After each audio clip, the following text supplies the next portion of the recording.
Praise the Lord. பிரியமானவர்களே, இந்த புதிய மாதத்துக்குள்ளாக கடந்து வந்திருக்கிறோம். ஏசப்பா நமக்கு தருகிற வாக்குத்தத்த வசனம் அப்போஸ்தலர் நடபடிகள் 2ஆம் அதிகாரம் 25வது வசனம். கர்த்தரை எப்பொழுதும் எனக்கு முன்பாக நிறுத்தி நோக்கி கொண்டிருக்கிறேன். நான் அசைக்கப்படாதபடி அவர் என் வலது பாரிசத்திலே இருக்கிறார்.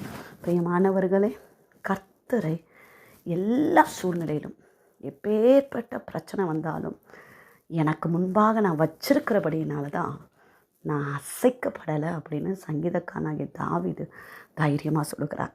உங்கள் வாழ்க்கையிலும் எவ்வளோ பெரிய பிரச்சனை, நெருக்கம், போராட்டம் வந்தாலும் கர்த்தரை நீங்கள் முன்பதாக வைங்கள். பிரச்சனையை காட்டிலும் பெரியவராகிய இயேசுவை முன்பதாக நிறுத்துங்கள்.